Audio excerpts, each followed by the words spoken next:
Hello all, welcome back to Lakshmi's library. నేను మీ లక్ష్మి. కథా శ్రోతలందరికీ మీ లక్ష్మి నమస్సుమాంజలి. మన ఛానల్లో డాక్టర్ ఎస్విఎస్ కిషోర్ కుమార్ గారు రాసిన కథా కుసుమం ప్రేమ పెళ్ళి విడాకులు 2వ భాగం నా మాటల్లో. తలుపు తీసిన అమ్మాయి మంజరి అని పోల్చుకోగలిగాను. అప్పుడే పడుకొని లేచినట్లుంది. జుట్టు చెదిరిపోయి బట్టలు అస్తవ్యస్తంగా ఉన్నాయి. ఎవరు కావాలి అని అడిగింది. స్వరంలో కొంచెం బెరుకు వినిపించింది. ముకుందరావు గారి ఫ్లాట్ ఇదే కదా? అవును, మీరెవరు అని అడిగింది మంజరి. నేను హైదరాబాద్ నుంచి వస్తున్నాను, మధు ఫ్రెండ్ని. ఈ వెడ్డింగ్ కార్డ్ ముకుందరావు గారికి ఇవ్వాలి, లోపలికి రావచ్చా అని నవ్వుతూ అడిగాను. కంగారు పడుతూ తలుపు పూర్తిగా తీసి లోపలికి రమ్మంది. హాల్లో ఉన్న సోఫాలో కూర్చున్నాను, ఇల్లంతా కలియ చూస్తూ. ఇంతలో ఒక కుర్రాడు పై ఆచ్ఛాదన ఏమీ లేకుండా గడ్డం నిమురుకుంటూ లోపల నుంచి వచ్చాడు. ఎవరు స్వీటీ వచ్చింది అనుకుంటూ. మంజరి కంగారు పడుతూ అతన్ని లోపలికి వెళ్ళమని సైగ చేసింది. మీసం మెలేసుకుంటూ లోపలికి వెళ్ళాడతను. మనిషి కాస్త చామన ఛాయలో వస్తాదులాగా ఉన్నాడు. అతను మా కజిన్ అంకుల్ పిన్ని కొడుకు. నిన్ననే వచ్చాడు రాజమండ్రి నుంచి. అక్కడ ఇంజనీరింగ్ చదువుకుంటున్నాడు అని గబగబా అప్పచెప్పేస్తోంది మంజరి. నేను ఏమీ అడగకపోయినా. చాలా కంగారుగా ఉంటాను. మమ్మీ డాడీ లేరా అమ్మా అని అడిగాను. అతను వెళ్ళిన రూమ్ వైపు తేరిపారా చూస్తూ, మమ్మీ కాలేజ్కి వెళ్ళింది uncle. Daddy Kakinada office duty మీద వెళ్ళారు నిన్న, రేపు వస్తారు అని చెప్పింది జుట్టు బట్టలు సవరించుకుంటూ. మాటలు నిదానంగా లేవు, ఏవో అప్పచెప్తున్నట్లుగా ఉంది. మొహంలో భయం బెరుకు తత్తరపాటు మిళితమై ఉన్నాయి. వెరసి కంగారుగా ఉంతను. ఇంట్లో బామ్మగారు లేరా అని అడిగాను. లేదంకుల్, మా అత్తయ్య వాళ్ళ ఇంట్లో ఉంది, వారం నుంచి అని చెప్పింది మంజరి. సరేనమ్మా, మీ అమ్మగారు వస్తే ఈ వెడ్డింగ్ కార్డు ఇవ్వు. మీ కాబోయే మామగారు మధు పర్సనల్గా ఇవ్వమన్నారని చెప్పు. వాడు కొరియర్లో పంపింది మీకు చేరలేదంట. తీసుకున్న వాళ్ళ పేరు చూస్తే మీ మమ్మీ పేరుతో ఉంది. మరి ఎవరు తీసుకొని ఉంటారు అని ప్రశ్న వేశాను. ఎలాగైనా కొంచెంసేపు అక్కడ ఉందాము అన్న ఉద్దేశంతో. ఏమో అంకుల్, నాకు తెలియదు, కనుక్కుంటాను అంది. గొంతులో అదే తడబాటు, అదే కంగారు. లాయర్ని కదా, అనుమానాలు మొదలయ్యాయి. కొంచెం మంచినీళ్ళు ఇస్తావా అని అడిగాను. ఓకే అంకుల్, తెస్తాను అని లోపలికి వెళ్ళింది తప్పదన్నట్లు. ముందుగా ఆ కుర్రాడున్న రూమ్లోకి వెళ్ళి ఏదో చెప్పి మరలా వంటింట్లోకి వెళ్ళి గ్లాస్తో నీళ్లు తెచ్చి ఇచ్చింది. కాఫీ తాగుతున్నట్లుగా మెల్లగా సిప్ చేస్తూ మంచినీళ్ళు తాగాను మంజరినే చూస్తూ. ఏదో బెరుకు కనిపిస్తోంది ఈ అమ్మాయిలో అన్న ప్రశ్న వేధిస్తోంది. ఎప్పుడు లేచి వెళతానా అని ఎదురు చూస్తోంది మంజరి. ఎక్కువ మాట్లాడటం ఇష్టం లేనట్లు ముఖం అదోలా పెట్టింది కూడా. ఏవో ఆలోచనలు నా మెదడును తరుముతున్నాయి. తెలియాల్సిన విషయమేదో ఉంది అని మనసు చెప్తోంది. అలా ఆలోచిస్తూనే లేచి నిలబడ్డాను. ఇక ఎక్కువ అక్కడ వెయిట్ చేసే అవకాశం లేక. ఎందుకంటే మంజరి నేను ఎప్పుడు వెళ్తానా అని చూస్తోంది నా వైపు. వస్తానమ్మా, అంతా ఓకేనే కదా మళ్ళీ ఒకసారి లోపలికి చూస్తూ అడిగాను. అంతా ఓకే అంకుల్ అంటూ లేచి తలుపు దగ్గర నిలబడింది. మీరు వెళ్తే నేను తలుపేసుకుంటాను అన్నట్లు. మంజరి గొంతులో తడబాటు ఇంకా తగ్గలేదు. తప్పదన్నట్లు బాయ్ చెప్పి బయటకు వచ్చాను. నా వెనకాలే ధబాలన తలుపేసుకుంది మంజరి. అమ్మయ్య అన్న తన నిట్టూర్పు తెరిచి ఉంచిన కిటికీలోంచి గట్టిగానే వినిపించింది. అపార్ట్మెంట్స్ నుంచి బయటకు వచ్చానే గాని అనుమానాలు వెంటాడుతూనే ఉన్నాయి. ఏదో ఉంది, అదేదో అంతుపట్టడం లేదు. కారులో కూర్చొని హోటల్కి పోనివ్వమన్నాను లంచ్ చేద్దామని. భోజనం చేస్తూ ఆలోచించాను ఎలా చేస్తే బాగుంటుందా అని. లంచ్ తిన్నాననిపించి డ్రైవర్ని పిలిచి మళ్ళీ కోర్టుకు పోనివ్వమన్నాను. ఒక వెరీ క్లోజ్ జూనియర్ అడ్వకేట్ ఉన్నాడు. అతని పేరు భాస్కర్. క్రిమినల్ కేసెస్లో ఎక్స్పర్ట్, కేస్ ఇన్వెస్టిగేషన్లో దిట్ట, అన్ని కోణాల్లో ఆలోచిస్తాడు. అతనికి ఈ విషయం అప్పచెప్దామనిపించింది. విషయం కేవలం అనుమానంగానే ఉన్నా ఎందుకో శోధన చేస్తేనే కానీ మనసు ఆగేట్టు లేదు. అందున పెళ్లి విషయం. ఏ మాత్రం తేడాలున్నా జీవితాలు కుటుంబాలు మనసులు దెబ్బతింటాయి. కారు కోర్టు ఆవరణలో ఆగగానే హుటాహుటి బార్ అసోసియేషన్ వైపు దారి తీశాను. లంచ్ టైం కదా, బార్ అసోసియేషన్లోనే కూర్చొని ఉన్నాడు భాస్కర్. నా విజయవాడ కేసులు అతనే ఎక్కువగా చూస్తుంటాడు. నేనంటే మంచి అభిమానం కూడా.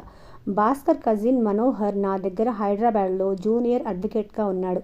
అతన్ని క్యాంటీన్కి తీసుకెళ్ళి ఎవ్వరూ లేని చోట కూర్చున్నాం. అన్ని విషయాలు వివరంగా చెప్పాను. ముకుందరావు కూతురు మంజరితో పెళ్లి సంబంధం కుదరటం, పొద్దున వాళ్ళింటికి వెళ్ళటం, అక్కడ చూసిన సన్నివేశాలు అన్నీ పూసగుచ్చినట్లు చెప్పాను. ఇంకొక 2 వారాల్లో పెళ్లి జరగబోతోంది భాస్కర్. ఈ సమయంలో నాకు ఇటువంటి సన్నివేశాలు ఎదురవటం, అవి బోలెడు అనుమానకు దారి తీయటం అన్నీ చెప్పాను. అతను వివరాలన్నీ నోట్ చేసుకున్నాడు. ఈ విషయం నాకు వదిలేయండి సార్, 2 రోజులు టైం ఇవ్వండి. పూర్తిగా ఇన్వెస్టిగేట్ చేసి మీకు పూర్తి వివరాలతో ఈ రిపోర్ట్ ఇస్తాను అని కాన్ఫిడెంట్గా చెప్పాడు. భాస్కర్ తలుచుకుంటే సాధించగలడు. అతని మీద నాకు అపార నమ్మకం. థ్యాంక్ యూ భాస్కర్, చాలా చాలా ముఖ్యమైన విషయం ఇది. నాకు ఎంత తొందరగా విషయం చెప్తే అంత మంచిది అని రిక్వెస్ట్ చేశాను. తప్పకుండా సార్, ఇప్పటి నుంచి అదే పనిలో ఉంటాను అన్నాడు భాస్కర్. భాస్కర్కి మళ్ళీ చెప్పి బయలుదేరాను. సరే, 2 రోజులే కదా, ఏమాత్రం తేడా వచ్చినా పెళ్ళికి ఇంకా 10 రోజులు టైం ఉంది. తాళి కట్టేలోపు నిర్ణయం తీసుకోవచ్చు అనుకుని సమాధానపడ్డాను. మధ్యదారిలో మధు నుంచి ఫోన్ వచ్చింది. మంజరికి కార్డు ఇచ్చానురా అని చెప్పాను. ముకుందరావు వాణి వాళ్ళు లేరా అని అడిగాడు. ముకుందరావు క్యాంపులో ఉన్నాడురా, వాణిగారు కాలేజ్కి వెళ్ళారు, మంజరి తన కజిన్ ఇద్దరే ఉన్నారు అని చెప్పాను. నా అనుమానాలేవి వాడితో చెప్పలేదు. ఏమీ ఆధారాలు లేకుండా మాట్లాడటం నాకు అలవాటు లేని పని. సరేరా, థ్యాంక్ యూ అని చెప్పాడు మధు. హైదరాబాద్ చేరేసరికి రాత్రి 9 అయింది. శ్రీమతి ఎదురు చూస్తుంది. భోజనాలప్పుడు అడిగాను, ఇవాళ పెళ్లి పనుల ప్రోగ్రెస్ ఏంటి అని. శశి అన్నీ వివరించింది. అన్నీ అనుకున్నట్లుగా జరుగుతున్నాయండి, ఇబ్బంది ఏమీ లేదు అంది. పొద్దున నేను చూసిన విషయం తనకు చెప్పలేదు. 2 రోజులాగి ఈ విషయం తెలిసిన తర్వాత చెప్దాంలే అనుకుని ఆగాను. ఆ రోజంతా బాగా బిజీగా ఉండటం, ప్రయాణం బడలికతో త్వరగా పడుకున్నాను. అందులోనూ కొంచెం డల్గా అనిపించింది. పొద్దున లేచి ఆ రోజు కేసులు చూసుకుంటూ ప్లాన్ చేసుకుంటున్నాను. ఆఫీస్ రూమ్లో జూనియర్ అడ్వకేట్లు బిజీగా ఉన్నారు. మనోహర్ రాలేదా అని అడిగాను. దారిలో ఉన్నాడు సార్, ఫోన్ చేశాడు 10 నిమిషాల్లో వస్తానని. సరే అంటూ డ్రాఫ్టింగ్ చెక్ చేస్తున్నాను. ఇంతలో మనోహర్ వచ్చాడు. వస్తూనే పిడుగులాంటి వార్త చెప్పాడు. భాస్కర్కి రాత్రి పెద్ద యాక్సిడెంట్ జరిగి హాస్పిటల్లో ఉన్నాడట. కాలు 2గా విరిగింది. లోపల రాడ్ వేయాలి. ఇవాళ ఆపరేషన్ అట. నాకు ఒక్కసారి నీరసం ఆవహించింది. ఇప్పుడు ఏం చెయ్యాలి? ఏమీ తోచక కాసేపు అలానే నిస్తేజంగా ఉండిపోయాను. ఆధారాలు లేకుండా ఎవరితో అయినా ఎలా చెప్పగలను? అందరి మనసులలో లేనిపోని అనుమానాలు కల్పించినట్లవుతుంది. శుభమా అంటూ పెళ్లి జరుగుతూ ఉంటే నేనేదో పిచ్చిగా ఊహించుకొని పెళ్లి చెడగొట్టినట్లవుతుంది. ఈ సమయంలో ఇంకేం చేయాలో పాలుపోలేదు. దేవుడి మీద భారం వేసి అంతా మంచి జరుగుతుందిలే అన్న ఆశావాదంతో నాలోని అనుమానాలని సమాధి చేసేశాను నిస్సహాయంగా. జీవితంలో మొదటిసారి ఒక వింత సమస్య ఎదురైంది నాకు. ఇంత దూరం వచ్చినా ఈ పెళ్లి నాలో మొలకెత్తిన కేవలం అపోహల వలన ఆగిపోతే జీవితాంతం బాధపడాలి. అమ్మో, ఆ ఆలోచనే భరించలేనట్లుగా ఉంది. సంశయాలు మెదడును తినేస్తుంటే ఎటూ తేల్చుకోలేక బరువెక్కిన ఆలోచనలతో కోర్టు దాకా వెళ్లకుండా ఇంట్లోనే ఉండిపోయాను. మనసంతా గజీబిజీ గందరగోళంగా ఉంది. ఎప్పుడూ మానకుండా కోర్టుకు వెళ్లే శ్రీవారు ఇంట్లో ఉండటం చూసి శ్రీమతి ఆశ్చర్యపోయింది. ఏంటి, మీరు కోర్టుకు వెళ్ళలేదా అని ఆశ్చర్యంగా అడిగింది నన్ను. లేదోయ్, ఇవాళ అంత ఇంపార్టెంట్ మ్యాటర్స్ ఏమీ లేవు శశి. అందుకే మా వాళ్ళని వెళ్ళమని నేను పెండింగ్ పెళ్లి పనులు గురించి ఆలోచిస్తున్నాను. సంజయ్ పెళ్లి ముహూర్తం దగ్గరికి వచ్చేస్తుంది కదా, కొంచెం స్పీడ్ పెంచాలి నవ్వుతూ చెప్పాను అనుమానం రాకుండా. అన్నీ బాగానే టైం ప్రకారం జరుగుతున్నాయి కదా, మీకెందుకంత సందేహం? అదేం లేదులే, కొంచెం రెస్ట్ కూడా తీసుకుందాం అనిపించింది, అందుకే ఇంట్లో ఉన్నాను అని తప్పించుకున్నాను. మనసు ఆగలేక ఎందుకైనా ఒక మారు ముకుందరావుతో మాట్లాడదామని ఫోన్ చేశాను. ప్రతి నమస్కారాలు అయ్యాక అడిగాను, ఎక్కడ ఉన్నారు మీరు అని. ఇంట్లోనే ఉన్నాను సార్, క్యాంప్కి వెళ్ళి నిన్న రాత్రే విజయవాడకి వచ్చాను, ఇంకా ఆఫీస్కి వెళ్ళలేదు. ఇంకేంటి మీ దగ్గర పెళ్లి ఏర్పాట్ల కబుర్లు అంటూ అడిగారు ఆయన. వెడ్డింగ్ కార్డు అందిందా మీకు అని అడిగాను. మీరు పంపారా? ఒక మారు కనుక్కుంటానుండండి అంటూ మంజరి అని కేకేశారు. వెడ్డింగ్ కార్డు ఏమన్నా వచ్చిందా నిన్న అని అడుగుతున్నారు. ఓ మర్చిపోయాను డాడీ, నిన్న ఎవరో ఒక అంకుల్ వచ్చి ఇచ్చి వెళ్ళారు అంటూ చెప్తోంది. ఏంటి సార్, నిన్న ఎవరో వచ్చి ఇచ్చి వెళ్ళారంట, మా అమ్మాయి చెప్తోంది అన్నారు ముకుందరావు.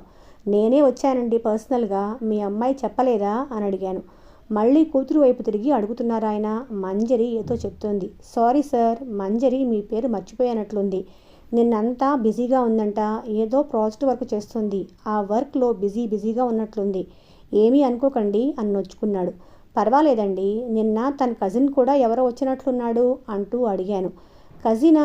ఎవరే మంజరి అంటూ అడుగుతున్నాడు. అదే నాన్న, మీ దూరపు చుట్టం సుబ్బారావు గారు ఉన్నారుగా, వాళ్ళ అబ్బాయి నా ఎంటెక్ నోట్స్ కోసమని వచ్చాడు అంటూ చెప్తున్న మాటలు వినిపిస్తున్నాయి. ఓ ఆ అబ్బాయా అంటున్నాడు ముకుందరావు. మంజరి చెప్పిన విషయం మళ్ళీ ఫోన్లో నాకు చెప్పాడు. మా చుట్టపు కుర్రాడేనండి లాయర్ గారు. సబ్జెక్ట్లో డౌట్స్ ఉంటే మంజరి దగ్గరకు వచ్చి క్లియర్ చేసుకుంటున్నాడు అప్పుడప్పుడు అన్నాడు. సరే అని ఫోన్ పెట్టేశాను. ఏమీ అర్థం కాక వాళ్ళ సంభాషణతో ముకుందరావుకు నేను ఎందుకు ఫోన్ చేశానో కూడా మర్చిపోయాను. ఇక ఆ విషయం అంతటితో మర్చిపోయి అపోహలు అనుమానాలకు ఫుల్ స్టాప్ పెట్టేసి రొటీన్లకు తలదూర్చాను. అనుకున్నట్లే పెళ్లికి 4 రోజుల ముందే పెళ్ళికొడుకు సంజయ్ వచ్చాడు. అన్ని ఏర్పాట్లు ఉత్సాహంగానే సాగుతున్నాయి. అందరూ తమ పనులు విజయవంతంగా పూర్తి చేసి విజయవాడకు బయలుదేరేందుకు సిద్ధమయ్యారు. పెళ్ళంటే ఆ ఉత్సాహమే వేరు. ఎంతో సందడి. బంధుమిత్రులు, పెద్దవాళ్ళు, చిన్నపిల్లలు అంతా కోలాహలంగా మనసు తేలిపోతున్నంత హాయిగా ఉంటుంది. శ్రీరామ్ బాగా బిజీగా ఉన్నాడు డాడీ, పెళ్ళికి రాలేడు అని మధుకి సర్ది చెప్పాడు సంజయ్. మధు కోపం వచ్చినా సర్దుకున్నాడు, పరిస్థితులు అర్థం చేసుకొని. అమ్మయ్య అనుకున్నాను. అదే విషయం నేను చెప్తే బుంగమూతి పెట్టి చిన్నపిల్లల్లా అలిగి 4 రోజులు మాట్లాడేవాడు కాదు. సంజయ్ పెళ్ళికి కావాల్సిన బట్టలు, సూట్లు అన్నీ కొనుక్కున్నాడు. అమెరికా నుంచే కాబోయే పెళ్ళానికి అంటే పెళ్లి కూతురికి ఖరీదైన లేటెస్ట్ మోడల్ మొబైల్ ఫోన్ గిఫ్ట్గా పంపాడు. వాళ్ళు రోజు ఫోన్లో మాట్లాడుకుంటున్నారు. పర్సనల్గా కలవటం కుదరలేదు. ఇంకా ఒకేసారి పెళ్లిపెట్లపైనే కలవటం. సంజయ్ని అడిగాను, ఎలా ఉందిరా మంజరి, నీకు నచ్చిందా, హ్యాపీగా ఉన్నావా అని. ఎస్ అంకుల్, తను ఓకే, కొత్త కదా, కొంచెం తక్కువగా మాట్లాడుతుంది. నాకు నచ్చింది. మరి మమ్మీ డాడీ వాళ్ళకు నచ్చిందా అని అడిగాడు. వాళ్లకు చాలా బాగా నచ్చిందిరా. మీ అమ్మకు మంజరి ఎంతో నచ్చింది. ఇక శృతికి కూడా బాగా నచ్చింది. మీ వాళ్ళందరూ హ్యాపీనే. థ్యాంక్స్ అంకుల్, మీరు కూడా శ్రమ తీసుకుంటున్నారు పెళ్లి ఏర్పాట్లలో అన్నాడు. వీపు మీద ఒక్కటిచ్చాను. నాకు నువ్వు, శృతి, శ్రీరామ్ అందరూ సమానమేరా. శృతి అయితే మన 2 కుటుంబాలకు ఒక్కతే ఆడపడుచు అంటూ నవ్వాను. రేపు శ్రీరామ్ పెళ్ళి మీరే దగ్గర నుండి చెయ్యాలి. తప్పకుండా అంకుల్, నేనే లీడ్ తీసుకుంటాను ఫర్ ష్యూర్ అన్నాడు. సంజయ్తో మాట్లాడిన తర్వాత చాలా రిలీఫ్గా ఫీల్ అయ్యాను. పెళ్లి కొడుకును పెళ్లి కూతుర్ని చేయటం విజయవాడ మ్యారేజ్ హాల్లోనే అని చెప్పాడు ముకుందరావు. సరే అన్నాం. విజయవాడకు బయలుదేరే రోజు వచ్చింది. పెళ్లి ఆదివారం ఉదయం కావటంతో అందరికీ బాగా అనుకూలంగా ఉంది. ఎండాకాలం అయిపోయి వాతావరణం కూడా చల్లగా హుషారుగా ఉంది. శనివారం పొద్దున్నే హోటల్ నుంచి టిఫిన్ తెప్పించి అందరం తినేసి 4 బస్సుల్లో విజయవాడకు బయలుదేరాం. సంజయ్, వాడి ఫ్రెండ్స్, శృతి తన ఫ్రెండ్స్ ఒక బస్సు, పెద్దవాళ్ళందరికీ ఒక బస్సు, మిగతా వాళ్ళం 2 బస్సుల్లో సెటిల్ అయ్యాం. మాతో పాటు పురోహితుల వారు, వీడియోగ్రాఫర్ కూడా బయలుదేరారు. మా జూనియర్స్ని ఫ్యామిలీస్తో సహా రమ్మన్నాను. వాళ్ళు వచ్చారు. మనోహర్ చెప్పాడు, భాస్కర్ హాస్పిటల్ నుంచి డిశ్చార్జ్ అయ్యి ఇంటికొచ్చాడని, వాకర్ సహాయంతో ఇంట్లోనే తిరుగుతున్నాడని. నిన్ననే మాట్లాడాను భాస్కర్తో అని మనోహర్కి చెప్పాను. భాస్కర్ చాలా ఫీల్ అయ్యాడు. అప్పచెప్పిన ముఖ్యమైన విషయం చేయలేనందుకు. నేను సర్ది చెప్పాను. నీ ఆరోగ్యం కంటే ఏది ఎక్కువ కాదు భాస్కర్, నీ హెల్త్ జాగ్రత్తగా చూసుకో అని. డబ్బులు ఏమైనా కావాలా అని అడిగాను. వద్దు సార్ అన్నాడు. అతని మొహమాటం నాకు తెలుసు. అందుకే గూగుల్ పేలో 10,000 అతని అకౌంట్కి పంపాను. అన్ని బస్సులు ఏసీ బస్సులు, అంతేకాక పెద్ద బస్సులు కావటంతో అందులోనూ కొన్ని సీట్స్ ఖాళీగా ఉండటంతో అంతా రిలాక్స్గా కూర్చున్నారు ఎంజాయ్ చేస్తూ. టీవీలో లేటెస్ట్ సినిమా వేస్తున్నారు. మా జూనియర్స్ అఖండులు వచ్చేటప్పుడు మంచి సినిమాలు పట్టుకొచ్చారు. వాటిని ప్లే చేస్తున్నారు ఓపిక్గా. ఆడవాళ్ళు చీరలు, నగల గురించి ముచ్చట చేస్తున్నారు. 10 రోజుల క్రితం మంజరి వాళ్ళ అమ్మగారు వాళ్ళ అక్క ఇంటికి హైదరాబాద్ వచ్చారంట. చీరలు, నగలు సెలక్షన్స్ కోసం ఇద్దరూ వచ్చారు. మధు, ప్రవల్లిక వాళ్ళింటికి వెళ్ళి కలిశారు మర్యాదపూర్వకంగా. మా శ్రీమతి, ప్రవల్లిక, మంజరి, వాళ్ళ అమ్మ, అక్క అందరూ కలిసి 2 రోజులు బిజీగా షాపింగ్ చేశారు. చీరలు, నగలు అన్నీ కొన్నారు. వద్దు వద్దు అంటున్నా ప్రవల్లిక కొంచెం ఎక్కువగానే కొందంట. కోడలి కోసం ప్రవల్లిక తెగ హడావుడి పడుతుంది అని మా ఆవిడ బోల్డ్ జోక్స్ వేసింది. మరి అంతే కదా, రేపు నీకు కోడలు వస్తే ఇంతకంటే డబల్గా హైరాణ పడతావు అన్నాను నేను నవ్వుతూ. మా శశికి కూడా మంజరి బాగా నచ్చింది. పెళ్లి చూపులప్పుడు ముక్తసరి, ముభావం లేవట. సరదాగా అందరితో కలిసి చక్కగా జోక్స్ వేస్తూ మాట్లాడిందట. తన కాలేజీ విషయాలు, ఫ్రెండ్స్ సంగతులు బోల్డ్ కబుర్లు చెప్పిందట. శశికి కూడా తెగ ముచ్చటేసింది ఆ అమ్మాయిని చూసి. ఇవన్నీ విన నాకు మనసు తేలికైంది. అమ్మయ్య, ఏమోలే, నేను ఆ రోజు చూసింది తప్పుగా అనుకున్నానేమో. మా మధుకి అంతా మంచి జరగాలి అని మనసులో పదే పదే అనుకున్నాను. మధు చిన్నపిల్లాళ్ళ జోక్స్ వేసి అందరినీ నవ్విస్తున్నాడు. మావాడు మంచి హుషారు. వాడి జోక్స్కి మా జూనియర్స్ వంత పాడుతున్నారు. పిల్లలు వాళ్ళ ఆటపాటల్లో వాళ్ళున్నారు. మధ్య మధ్యలో తినుబండారాలు తీసి అందరికీ ఇస్తున్నారు మహిళామణులు. హైదరాబాద్కి విజయవాడకి మధ్యలో సూర్యాపేట దగ్గర 7 ఫుడ్ కోర్ట్ అని పెద్ద హోటల్ ఉంది. నేను విజయవాడకి వెళ్ళేటప్పుడు, తిరిగి వచ్చేటప్పుడు అక్కడ ఆగి కాస్త రిలాక్స్ అవుతాను. ఫుడ్ ఐటమ్స్ చాలా బాగుంటాయి. కాఫీ ఇంకా బాగుంటుంది. బస్ డ్రైవర్స్ అందరికీ చెప్పాను అక్కడ ఆపమని.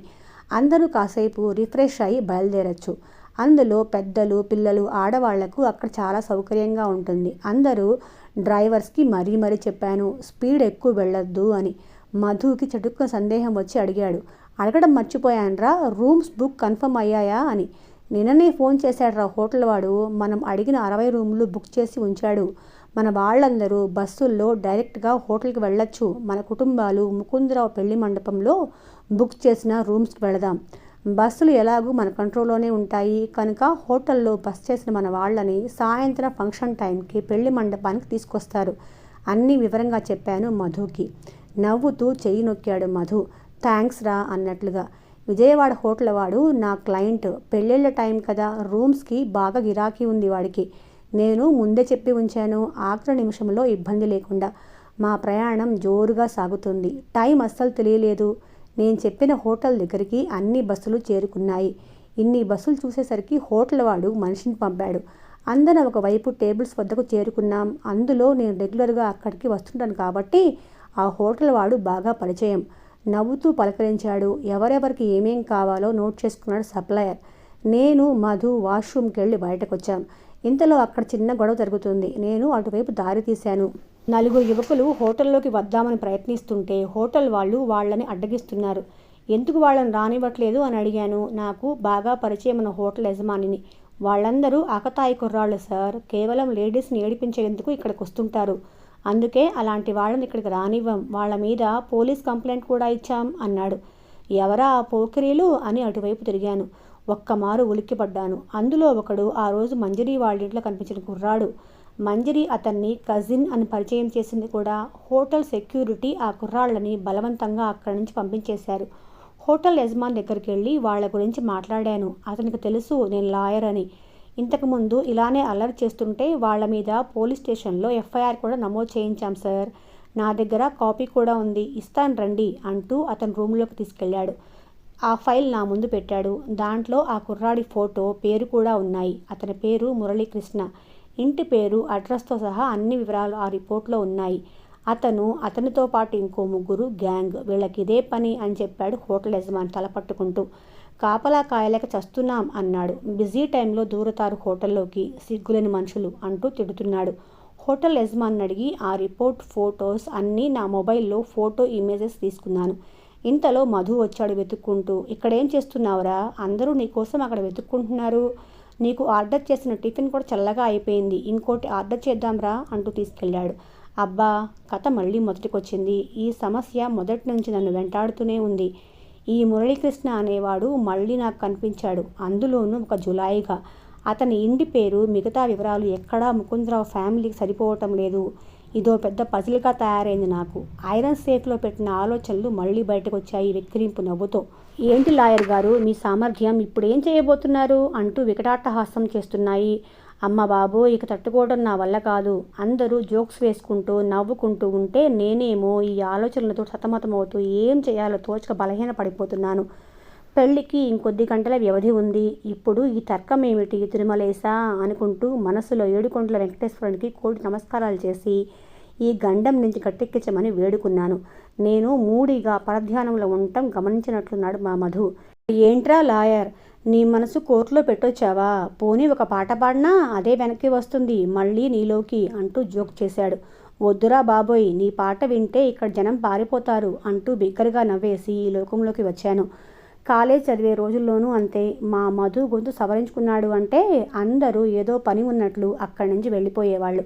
నాకు మాత్రం తప్పేది కాదు. ఆహా ఓహో అంటూ వాణ్ణి ఎంకరేజ్ చేస్తూ ఆరాధనగా చూస్తూ కూర్చుండేవాణ్ణి.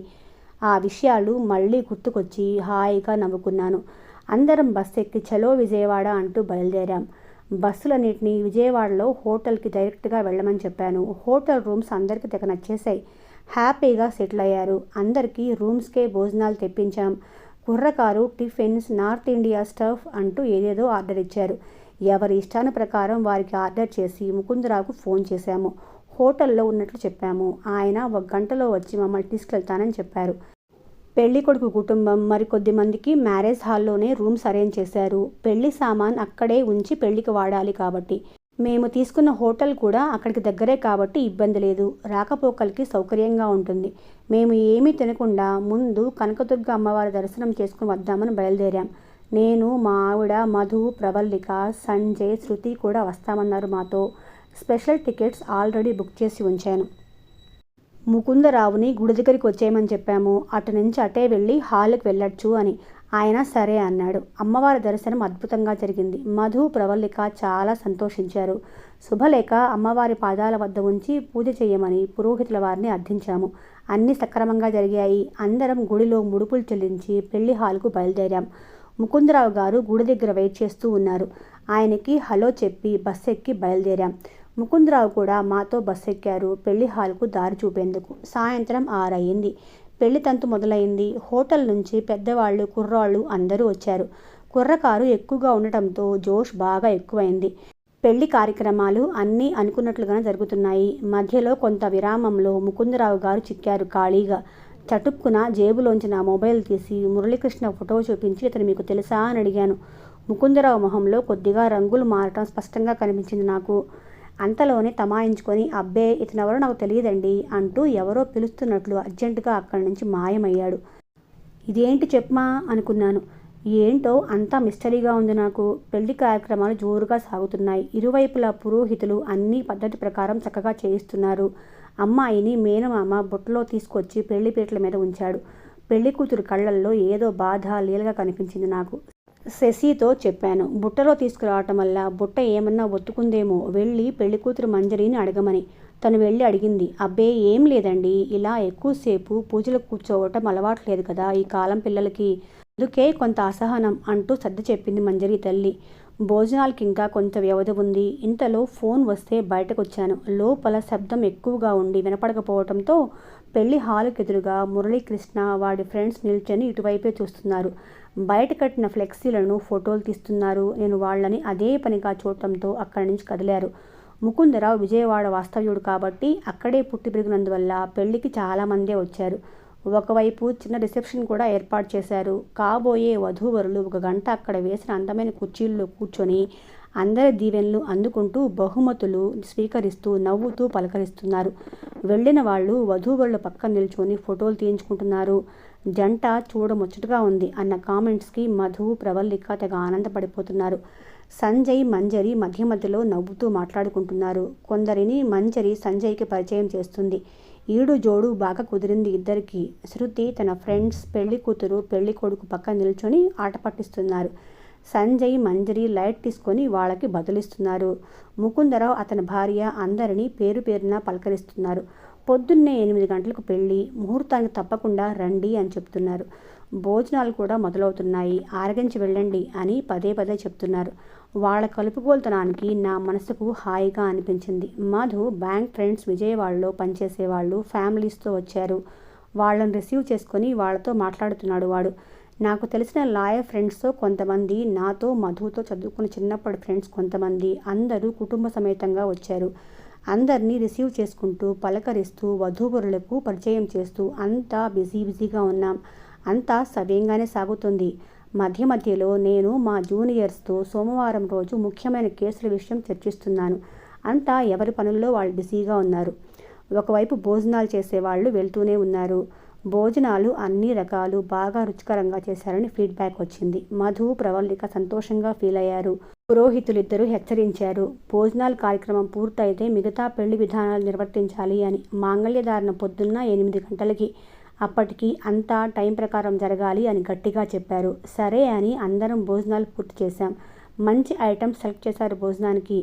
సౌత్, నార్త్ అన్ని రకాలు వండించారు. చాలా రుచికరంగా ఉన్నాయి అన్ని వంటలు. వడ్డన కూడా చక్కగా శుభ్రంగా ఉంది. ముకుందరావు, అతని భార్య పేరు పేరున అందరినీ పలకరిస్తూ భోజనాల గురించి అడుగుతూ ఉన్నారు. శృతి తన ఫ్రెండ్స్ భోజనాలు చేస్తున్నారు. అదేంటే మీ వదినకి ఫేస్బుక్ అకౌంట్ కూడా లేదంట, మరీ పాతకాలం మనిషిలా ఉంది అంటూ జోక్స్ చేస్తున్న శృతి ఫ్రెండ్స్. ఆ మాటలు నా చెవిన పడ్డాయి. మధు నా దగ్గరికి వచ్చాడు. రాత్రి కొంత పెళ్లి విధానం ఉందిరా, నువ్వు శశిరేఖ రూమ్కి వెళ్ళి రెస్ట్ తీసుకోండి అన్నాడు. పర్లేదులేరా, మీతో పాటే మేము. ఎప్పుడైనా నిద్ర ముంచుకొచ్చిందంటే వెళ్ళి పడుకుంటాను అని చెప్పాను. అందరినీ అడిగాను. కొంతమంది పెద్దవాళ్ళు, చిన్నపిల్లలు ఉండేవాళ్ళు హోటల్కి వెళ్ళి రెస్ట్ తీసుకొని పొద్దున్నే వస్తామన్నారు. అందరినీ బస్సుల్లో ఎక్కించి జాగ్రత్తగా హోటల్లో దింపమని డ్రైవర్స్కి చెప్పాను. డ్రైవర్స్కి కూడా అక్కడే ఒక రూమ్ బుక్ చేయించాను. వాళ్ళు రెస్ట్ తీసుకోవాలి బాగా, లేకుంటే సరిగ్గా నడపలేరు, అది చాలా ముఖ్యం. మా జూనియర్స్ వాళ్ళ ఫ్యామిలీస్ని కూడా రెస్ట్ తీసుకోమని చెప్పాను. వాళ్ళు హోటల్కి వెళ్ళారు. పెళ్లి మండపంలో కొంతమంది మాత్రమే మిగిలాం. గంటకి టీ సప్లై చేయమని చెప్పాం. లేకుంటే నిద్ర ఆపుకోవటం చాలా కష్టం. వాడు ఒక పెద్ద కట్టెలు తెచ్చిపెట్టాడు. పురోహితులు మంత్రాలు జోరుగా చెప్తున్నారు. హోమాగ్నిలో నెయ్యి పోస్తూ మంత్రాలు చదువుతున్నారు.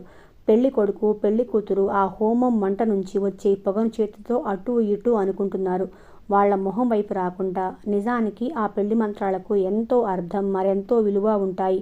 కాకుంటే అందరం పెళ్లి హడావుల్లో వాటిని పెద్దగా పట్టించుకోము. 2 జీవితాలు ముడిపడే సమయం అది. 2 కుటుంబాలు కలిసే సమయం కూడా అదే.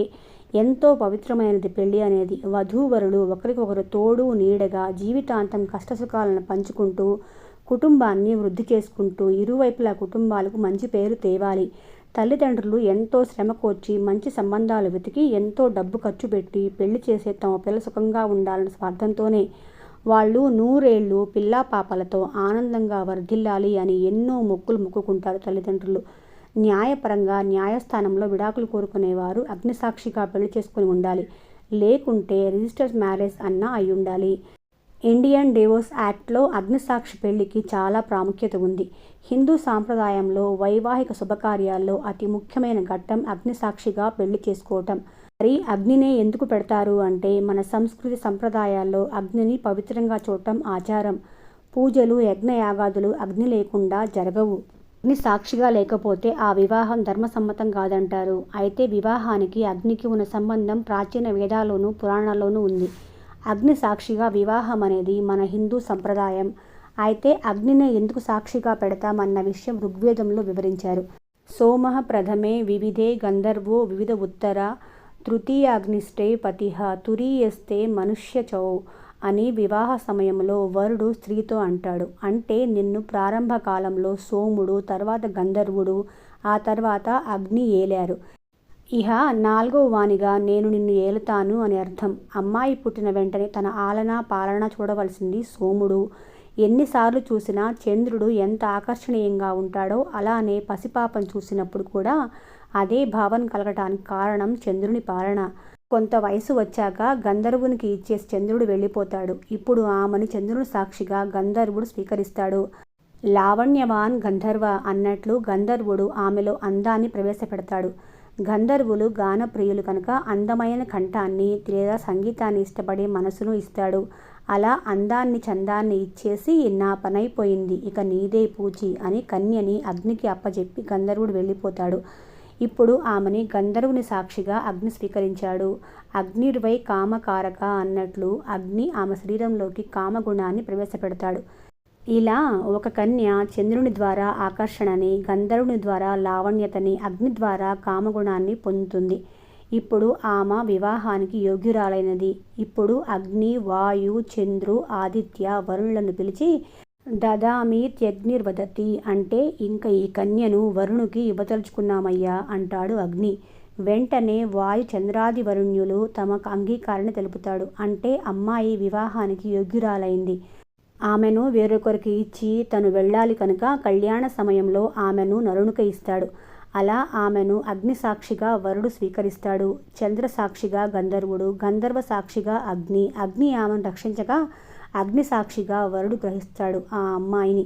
అందుకని అగ్ని సాక్షిగా పెళ్ళి అనే మాట వచ్చింది. ఇలా మన సంస్కృతిలో అగ్నికి చాలా ప్రాముఖ్యత ఉంది. ఋగ్వేదంలోని ప్రథమ మండలంలోని ప్రథమ సూక్తం అగ్ని సూక్తం. అగ్నిమీళే పురోహితం అనేది ప్రథమ మంత్రం. ఇలా వేదాల్లోని ప్రథమ శబ్దం అగ్ని అంగా పరబ్రహ్మ స్వరూపుడైన అగ్నిని ఋషులు గుర్తించి అగ్రస్వరూపినిగా కీర్తించారు. ఆ ప్రథమ స్వరూపిని ఆరాధన వల్ల మనం తరిస్తాం. నిరాకార బ్రహ్మజ్యోతి స్వరూపం. ఆ బ్రహ్మం సాకారమైతే ఆ సాకార దేవతా రూపాలు అగ్ని రూపాలే. సృష్టిలో మనకు ఏదైనా గోచరం కావాలంటే దానికి రూపం కావలయను. రూపం ఇచ్చేది అగ్ని. రూపరహతుడు అగ్నే. అగ్ని ఇరాకార జ్యోతిర్మయ బ్రహ్మం అగ్ని. సాకార విశ్వము అగ్నే. మన దేహంలో జఠరాగ్ని, కంటిలో ప్రకాశం, శరీరంలో ఉష్ణత్వం, సూర్యుడు, నక్షత్రాలు, జ్ఞానాగ్ని, వనాగ్ని అంటూ సమస్తం అగ్నిమయం. మన మానసిక భావాలు కూడా అగ్నులే. క్రోధాగ్ని, కామాగ్ని, తపోగ్ని ఇలా సర్వం అగ్నిమయం జగత్. ఈశ్వరుని బ్రహ్మజ్యోతి స్వరూపాంచ అని అన్నారు. మహోన్నతమయి సర్వత్రా నిండిన జ్యోతి స్వరూపుడన్నది స్పష్టం. తెల్లవారుజాము వరకు పెళ్లి కార్యక్రమం సాగుతుంది. టీలు గంట గంటకు తాగటం వల్ల అందరూ నిద్రను ఆపుకొని కూర్చోన్నారు. పురోహితుల వేదమంత్రాలు వీణుల విందుగా హాయి గొల్పాయి. సంజయ్ క్లోజ్ ఫ్రెండ్స్ అమెరికా నుంచి వచ్చిన 4 అబ్బాయిలు వాడిని అంటిపెట్టుకుని కూర్చొని హుషారు చేస్తున్నారు. వెబ్ కాస్టింగ్ ద్వారా ఫ్రెండ్స్కి ఇంటర్నెట్లో పెళ్లి సన్నివేశాలు చూపిస్తున్నారు. శృతి తన ఫ్రెండ్స్ కూడా చాలా ఓపికగా కూర్చుని పెళ్లి తతంగం అంతా చూస్తున్నారు భక్తితో. మధ్య మధ్యలో జోక్స్ వేస్తూ అందరినీ నవ్విస్తున్నారు. సందర్భానుసారంగా చక్కటి హమ్మింగ్ చేస్తూ పాటలు పాడుతున్నారు. నేటి యువత చాలా ఫాస్ట్, అద్భుతమైన తెలివితేటలున్నవాళ్ళు. వాళ్ళని అందుకోవటం, వాళ్లతో తర్కించటం చాలా కష్టం. వారి మేధస్సును సరియైన బాటలో నడిపిస్తే ప్రపంచాన్నే మార్చేయచ్చు. అంతటి సమర్థవంతులు. మాంగళ్య ముహూర్తం 8 గంటలు కావున అందరూ 2 గంటలు రెస్ట్ తీసుకున్నాం పురోహితుల పర్మిషన్తో. పురోహితుల వారు కూడా అలసిపోయారు కావున వారు కూడా కొంచెంసేపు విశ్రమించారు. ఇక అసలు ముహూర్తం దగ్గర పడింది. పొద్దున్నే మాంగళ్య ముహూర్త వేళకు చాలా మంది ఆహుతులు వచ్చారు ఓపిగ్గా వధూవరులను ఆశీర్వదించేందుకు. ముహూర్త సమయానికి మధు, ప్రవళిక కూడా కొంత ఉద్విగ్నతకు లోనయ్యారు ఆనందం పట్టలేక. ప్రవళిక మంజరి కోసం డైమండ్ ముక్కు పుడక చేయించి ముహూర్తానికి అలంకరించింది. నగలు చాలా చేయించింది కోడల కోసం. తనవి కూడా కొన్ని ఇచ్చింది. అన్నిటి అలంకరణతో మహాలక్ష్మిలా వెలిగిపోతోంది మంజరి. అసలే పచ్చని మేనిఛాయ, అందులోను చక్కటి రూపం, వెరసి అపరంజిలా మెరిసిపోతుంది. మీ వదిన చూడవే గోల్డెన్ గర్ల్ అంటూ ఆట పట్టిస్తున్నారు శృతి ఫ్రెండ్స్. మంజరి ఫ్రెండ్స్ కూడా ముహూర్తానికి చాలామందే వచ్చారు. విజయవాడలోనే పుట్టి పెరిగి ఎంటెక్ వరకు చదువుకున్నందువల్ల చాలామందే వచ్చారు. మంజరి కూడా తన స్నేహితురాళ్ళను చూసి మొహం మతాబులా వెలిగిపోయింది. అనుకున్న ముహూర్తానికి అనుకున్నట్లు అతి వైభవంగా సంజయ్, మంజరిల వివాహం జరిగింది. మంజరి తండ్రి ముకుందరావు బాగానే ఖర్చు పెట్టారు. అన్ని ఏర్పాట్లు ఘనంగా చేశాడు. ప్రతి ఒక్క విషయంలో ప్రత్యేక శ్రద్ధ చూపించాడు. అందరికీ సంతృప్తి కలిగింది. అంతేకాదు, పెళ్లికి రాలేకపోయినా పెద్ద ముసలి వాళ్లకు వారి ఊళ్లకు ఇళ్లకు వెళ్ళి బట్టలు అవి పెట్టాలి అని చెప్పాడు. అతని ఓపికకి, మర్యాదకి మనసులోనే మెచ్చుకున్నాను. ముందే సబ్ రిజిస్టర్ ఆఫీస్లో అప్లై చేసినందువల్ల ముహూర్తం టైంకి సబ్ రిజిస్టర్ ఆఫీస్ స్టాఫ్ ఒకతను వచ్చి రిజిస్టర్లో వధూవరుల సంతకం చేయించుకున్నాడు. సో మ్యారేజ్ సర్టిఫికెట్ పొందడానికి అన్ని ఏర్పాట్లు పూర్తయ్యాయి. ఇక మధ్యాహ్నం భోజనాలు చేసుకుని వధువు మంజరిని, ఆమె పిన్ని, మేనత్త వెంటరాగా అన్ని బస్సులు తిరిగి ప్రయాణమయ్యాయి హైదరాబాద్కి. ఇక మధు వాళ్ళింట్లో ఆ సాయంత్రం నూతన వధూవరులు గృహప్రవేశం, పక్క రోజు సత్యనారాయణ వ్రతం, అదే రోజు సాయంత్రం హైదరాబాద్ బంధువులకు, మిత్రులకు, తెలిసిన వాళ్లకు విందు ఏర్పాటు చేశాడు. అన్ని కార్యక్రమాలు నిర్విఘ్నంగా జరిగాయి. మధు ఫ్యామిలీ అంతా కలిసి తిరుమల మొక్కు తీర్చుకునేందుకు వెళ్లారు కోడలితో. మంజరికి షిరిడీ సాయిబాబా చూడాలని ఉందంటే తిరుపతి నుంచి సంజయ్, మంజరి ఇద్దరు కలిసి ఫ్లైట్లో షిరిడీ వెళ్లి సాయిబాబా దర్శనం చేసుకున్నారు. ముకుందరావు శోభన ముహూర్తం నిర్ణయించడంతో షిరిడీ నుంచి విజయవాడ వెళ్లారు. అన్నీ చకచకా జరిగిపోయాయి. మంజరి వీసా స్టాంపింగ్ కంప్లీట్ అయింది ప్రాబ్లం లేకుండా. మంజరి ఒక వారం మధు వాళ్ళింట్లో ఉంది. అందరూ సరదాగా ఆ వారం ఎంజాయ్ చేశారు. బంధువులను పిలవటం, వాళ్ళ ఇళ్లకు వీళ్ళు వెళ్ళటం, అలా మంజరికి అందరూ పరిచయం చేశారు. సంజయ్ ఫ్రెండ్స్ కూడా చాలాసార్లు కలిశారు. కాలం చాలా వేగంగా, ఆనందంగా గడిచిపోయింది అందరికీ. ఇక సంజయ్, మంజరి అమెరికా వెళ్లే రోజు దగ్గర పడింది. ఆ రోజు విజయవాడ నుంచి మంజరి పేరెంట్స్, హైదరాబాద్లో వాళ్ళ బంధువులు అందరూ మధు వాళ్ళింట్లో సరదాగా కబుర్లు చెప్పుకుంటూ భోజనాలు చేసుకుని ఈవినింగ్ ఫ్లైట్కి సంజయ్, మంజరి ఇద్దరిని ఫ్లైట్ ఎక్కించారు. హమ్మయ్య అని ఇరువైపులా ఊపిరి పీల్చుకున్నారు. ఎక్కడా ఇబ్బందులు లేకుండా అంతా సజావుగా సాగినందుకు ఎంతో సంతృప్తి పొందారు. గతంలోంచి ప్రస్తుతంలోకి వస్తే గణగణమని అలారం మోగించింది గడియారం. కథ కొనసాగుతూనే ఉంటుంది. ఇలా కొనసాగడానికి మీ సపోర్ట్ చాలా అవసరమండి. సో దానికోసం మన ఛానల్ను తప్పకుండా సబ్స్క్రైబ్ చేసుకోండి. ఇప్పటి వరకు మన కథలు నచ్చినట్లయితే తప్పకుండా ఓ లైక్ కూడా ఇవ్వండి. ఇట్లు మీ లక్ష్మి.